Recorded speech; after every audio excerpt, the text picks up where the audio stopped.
Okay, the highlights from Tuesday's trading at GreatStockPicks.com. I'm going to finish this video with what I think is a pretty good trading lesson, which will be taught off of my blunder today. I made a trading error that I teach people not to do, and I did, and it ended up, well, you'll hear me in the end of the video.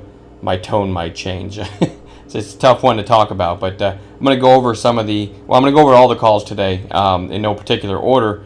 Akamai, now I've been starting putting these horizontal lines on the chart to show where I bought it, and then the other line is my stop. I like to show what it looked like in real time. Akamai was strong, okay, and then grinding lower. I didn't buy it yet, and then right there at once it got above this little green candle here, 33.90, basically with a 33.70 stop. Those numbers might not be perfect, and from 33.90 pretty quickly. And this is a nice move. If you're a day trader or if you've never traded, either one, you know this is a move that puts money in your pocket. 33.90. Over the course of, what is that, 25 minutes, something like that, to 34.48. Scaling out on the way up, very nice. And you can see the market was kind of weird. Things just grinded back lower. But you don't look at this bottom blue line and say, whoop, they got stopped out there. Nope, that's not what we teach. We grab something here and we get this kind of a move, we're selling into it and loving it, okay? So there was a nice trade in Akamai. I've got some boring trades on the books too, and then I'll go into the one that made me look like, can I say ass in these videos? Made me look like an ass in front of everybody. All right, VPHM, very nice. If I could type it right. VPHM, huge gap down here. These are 5-minute candles. Once it broke the high of the day, okay, started to get some juice, if you will. I started to watch it on this pullback, okay, and ended up calling it long right at 20 bucks, right there. Worst case stop, 1980, I believe. VPHM 78, about 20 cents risk.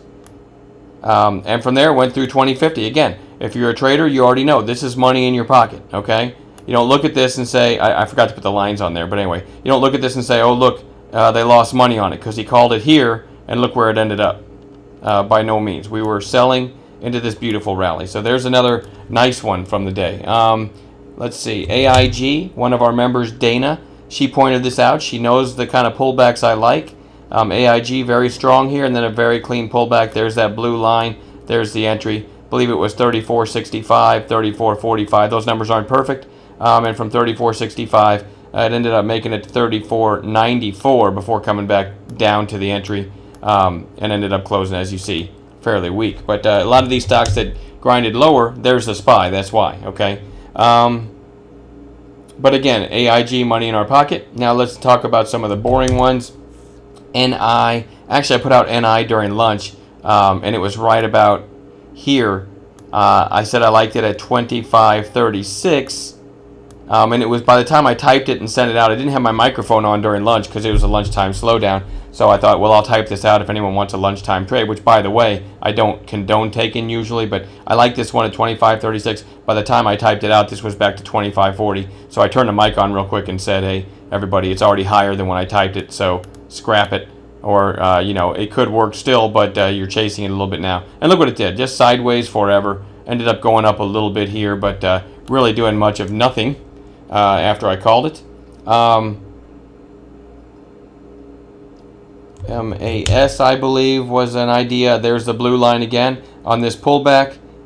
This was my entry idea. You can see the stop, and another exciting one, right?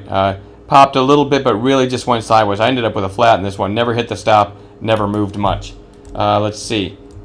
Now, I'm going to show you TSL at the end.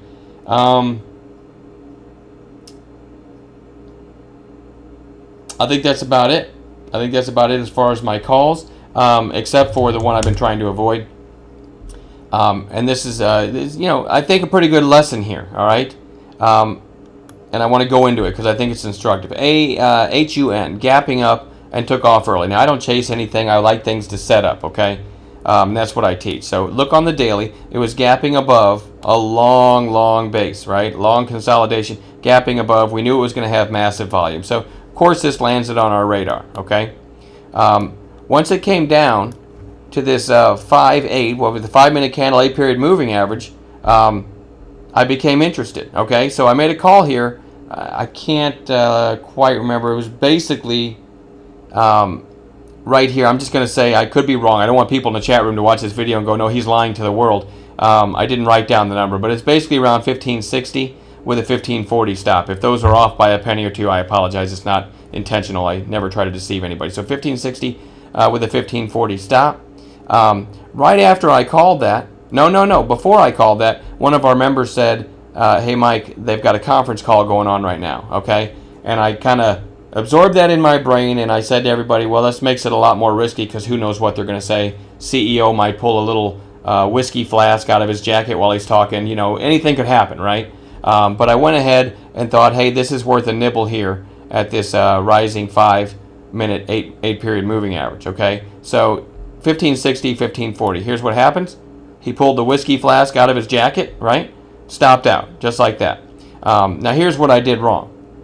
Let's switch to twos. Remember, it was about 1537 at that time.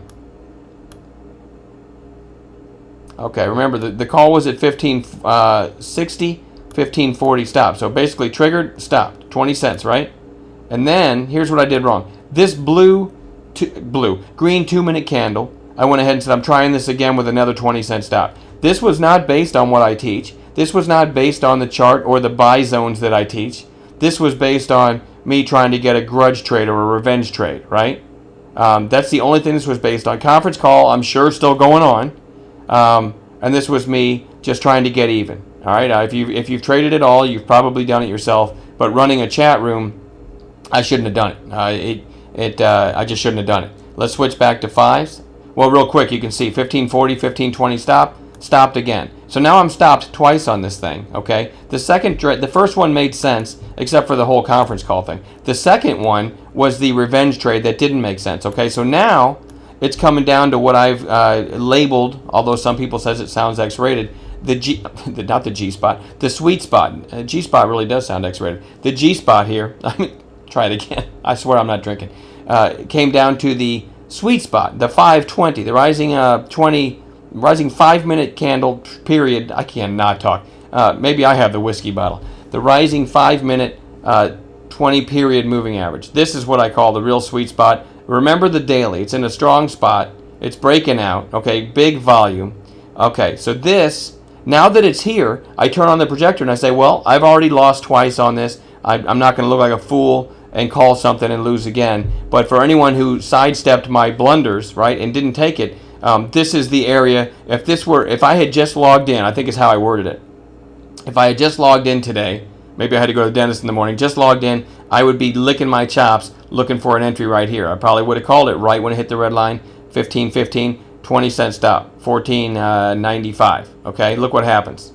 Some of our members did it, probably the ones smart enough to sit out my dumb calls, and look at that, all the way through the high of the day. So from 15.15, 20-cent stop, it almost makes it to 16.